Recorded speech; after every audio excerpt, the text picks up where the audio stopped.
For China, Taiwan is not just a crucial political issue. For the US, Taiwan is an opportunity to decelerate China's rise, or perhaps even fully stop it. A clash over Taiwan could easily become a much wider war, and given the interconnected nature of the globalized economy, the effects of such a war would be unlike anything else in history. The Russian attack on Ukraine, for example, might in the end look like a limited war compared to what might happen if Taiwan and China go to war, as that might easily lead to a war between US and China. Such events might drastically reshape both the political and economic landscape of the world. This video will show how.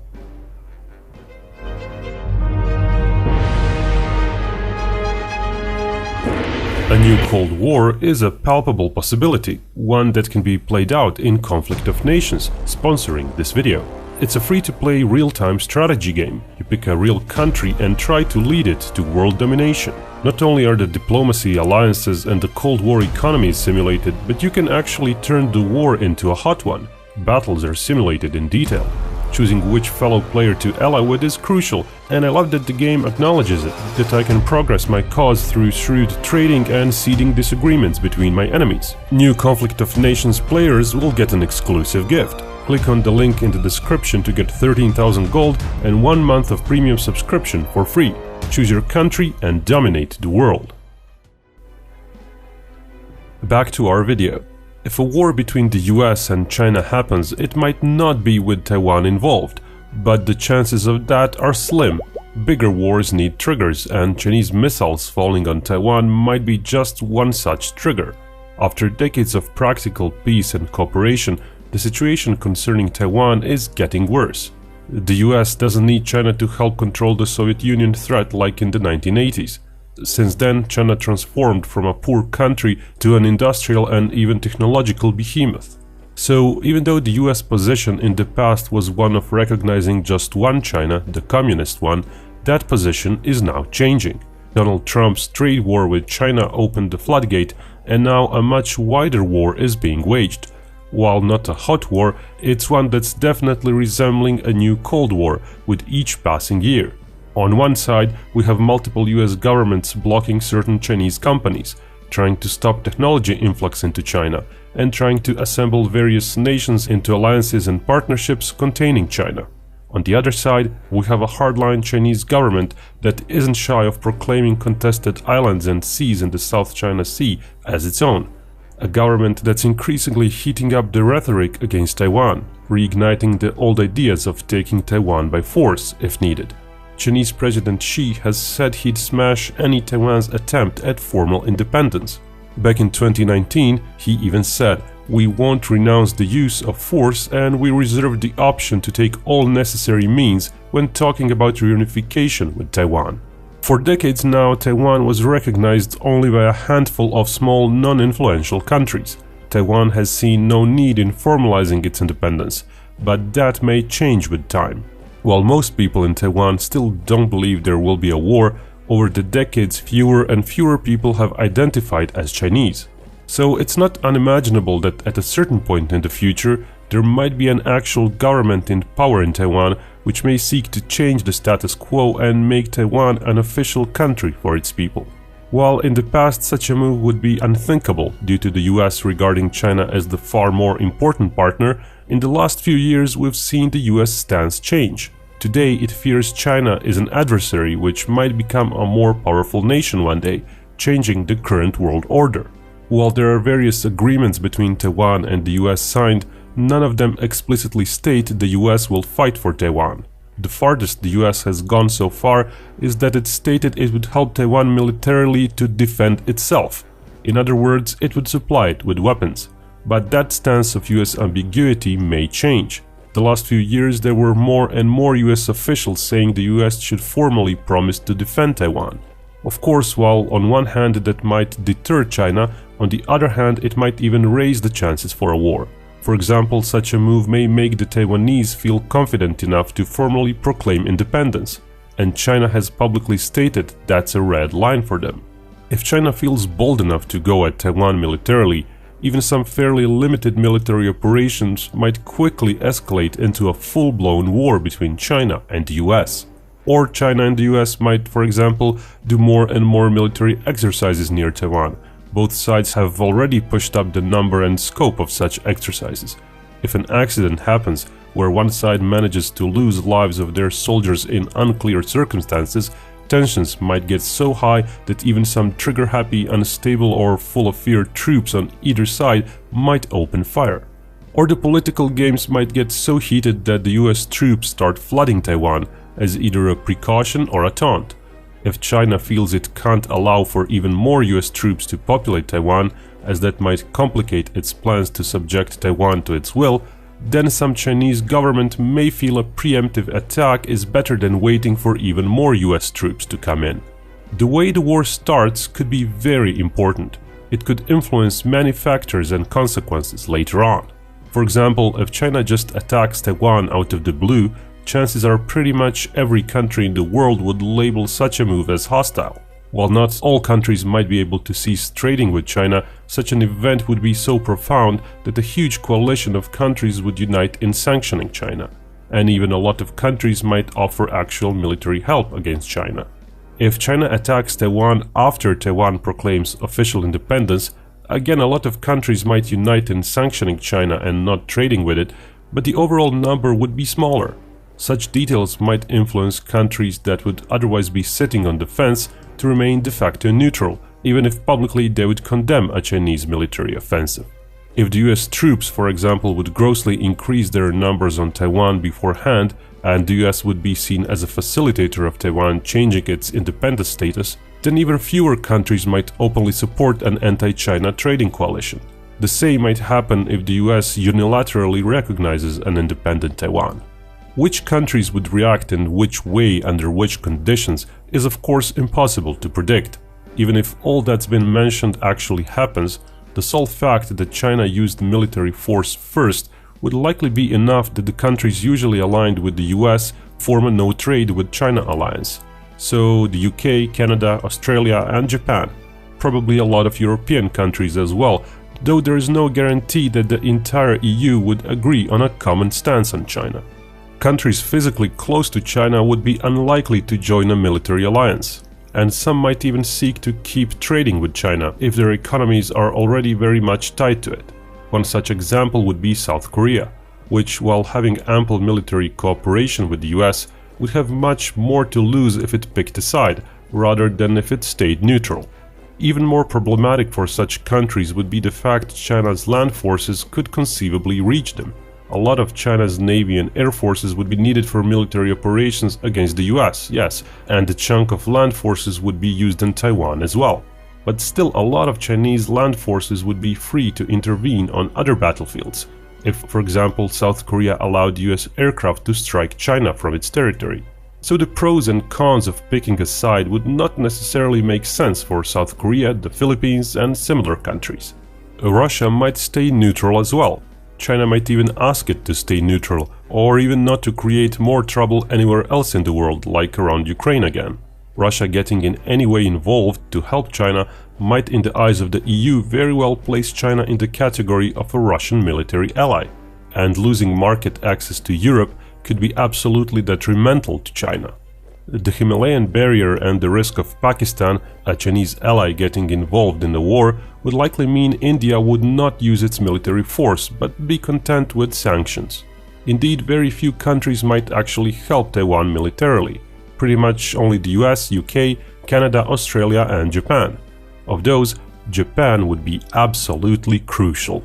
Literally, if Japan for whatever reason does not facilitate the US coalition war efforts, the US itself would choose not to go to war with China, and then the rest of the coalition would not go either. Japan's location is of paramount importance. If it allowed the coalition use of its territory as basis to project power against China, then that would make the war a plausibly winnable effort for the US and the coalition. If Japanese territory is not on the table, then the chances of Taiwan remaining independent become very slim. Without Japan, the US simply does not have enough bases to use against China. Certainly not enough to house thousands of planes and dozens of ships needed.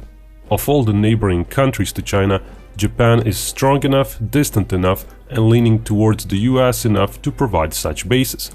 The Philippines, for example, would be both politically unlikely to offer their territory to the coalition and infrastructurally deficient to make such an effort worthwhile.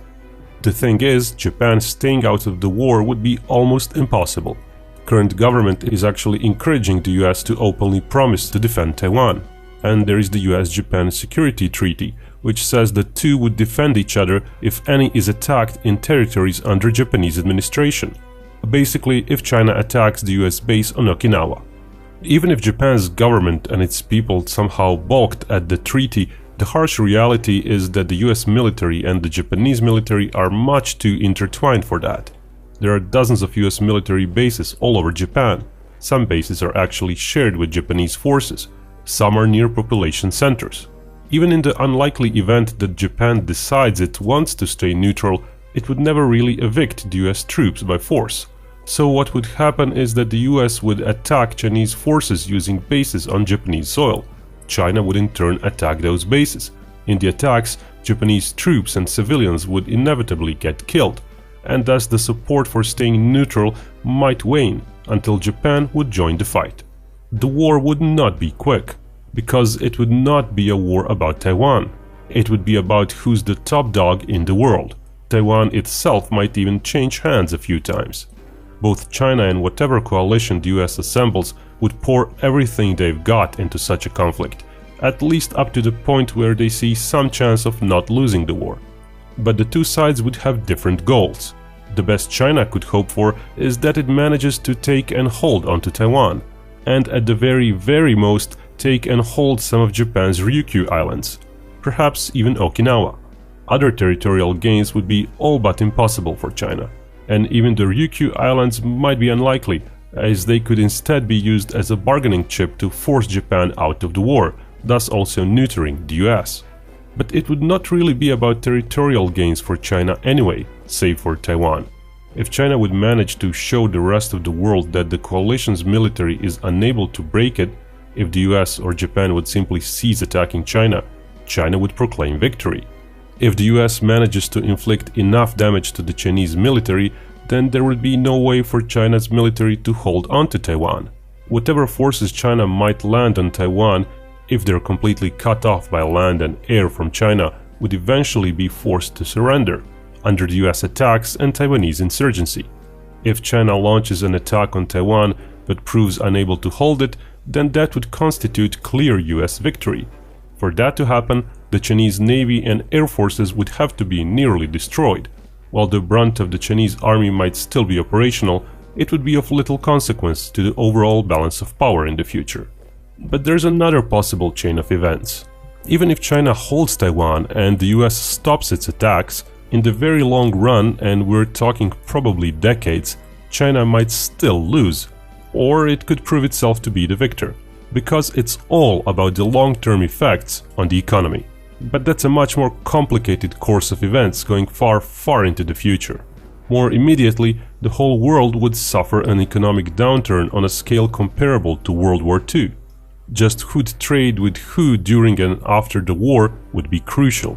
There would likely be a blue and a red bloc of countries not trading with each other, and a neutral bloc of countries trading with everyone. Crucially, the EU might fall either into the blue bloc or the neutral bloc of countries. It's possible that the Russian attack on Ukraine has galvanized the EU and NATO, and even a remotely similar war might also produce a more unified economic response against China as well. Shipping would be disrupted left and right, even if cargo doesn't go through any of the warring countries. Of course, there are production chains set up for pretty much every complex product that inevitably goes through China, Taiwan, or countries in the region. Still, as shown, unless China manages to keep a good number of countries, including EU ones, on its side, it would be losing more than the US, trade-wise, for at least until the political fallout settles. Certain products, which are crucial for any today's economy, would be severely impacted, like electronics. Not only does Taiwan absolutely dominate the global production of computer chips, but most of the other producers are so close to the battlefield that they would also be impacted. The Western world would very much feel the lack of electronics for everyday products, and their prices would skyrocket. China could actually be somewhat better off comparably when it comes to semiconductor shortages, as it handles so much of the production chain for those within China. Unlike the US, for example, whose companies own a huge chunk of the semiconductor market, but actual access to semiconductor factories due to the war would be very much lacking. Actually, that could be said for a lot of products. China has become the world's factory over the decades. Be it various complex tools, machines, cars or electronics, most of them are made and assembled in China, sourced from raw materials from around the world. Indeed, not having access to a lot of those raw materials would severely impact China's economy. Oil and gas are often mentioned as raw materials that China would be lacking most, due to tanker ships not reaching it. China extracts a little over half of its natural gas needs domestically. Also, roughly a third of the imported gas comes through Asian pipelines, which means close to 30% of current Chinese gas needs might not reach China for as long as the US keeps those shipping lanes shut down. When it comes to crude oil, the situation is worse for China. Much more oil has to be imported, and some 83% of that imported oil comes by ships, which are subject to blockades, which means 60% of Chinese oil needs might not be able to reach China. Of course, the needs of today do not equate to the needs during the war. While war production might surge both in the US and in China, that production is dwarfed by commercial products, which would take a huge hit during the war. So in effect, China might need less oil, gas and other raw materials until it manages to find new markets for its products. Still, even if it manages to find enough new markets, its economy would definitely be stifled by much higher oil prices within China. On the other hand, total energy needs would likely be augmented by other energy sources. Indeed, compared to coal, all other energy sources used in China look pale.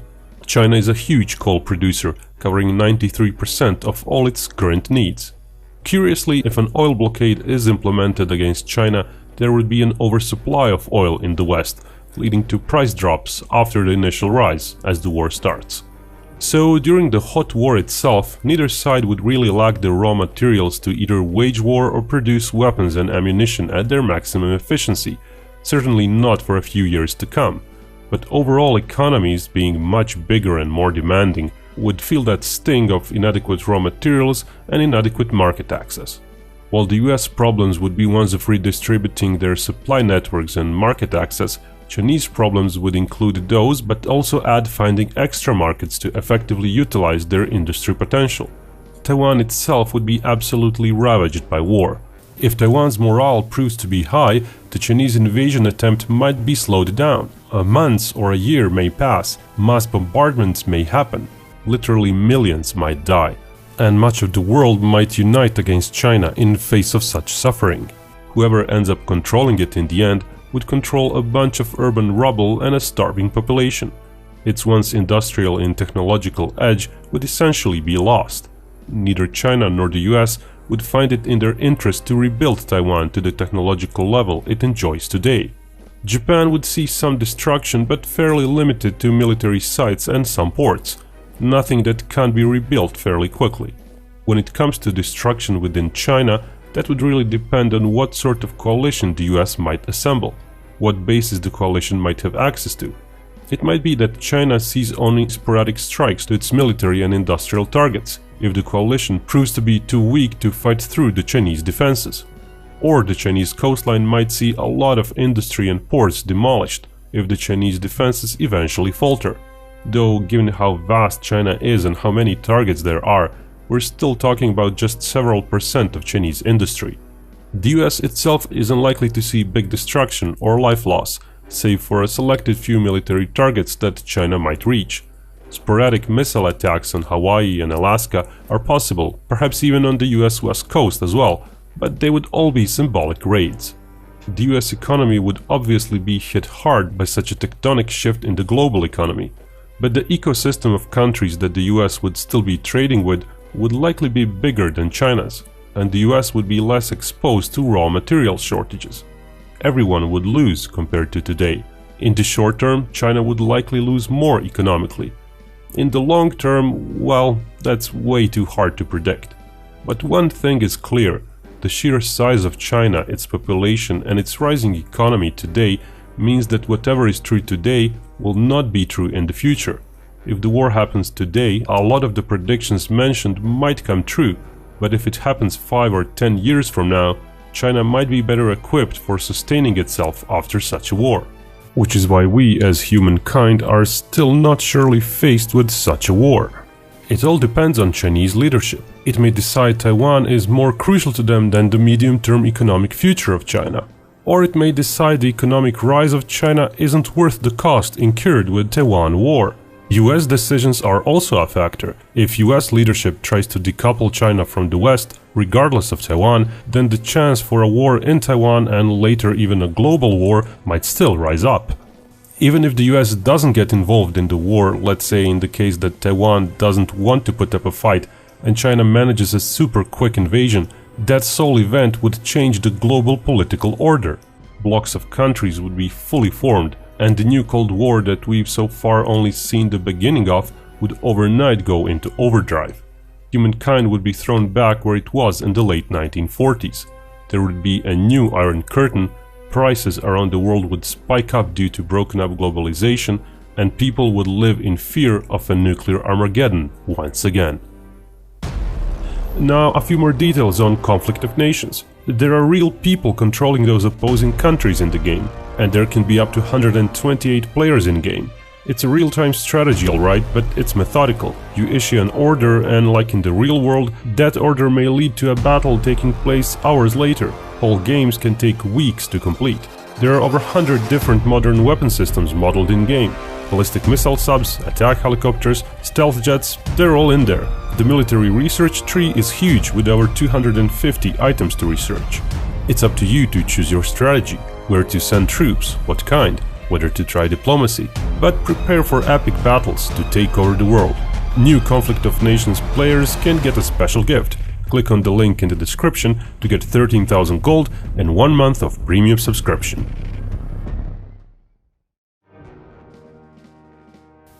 And remember, Binkov may talk about hypothetical wars, but only real peace can bring us all together.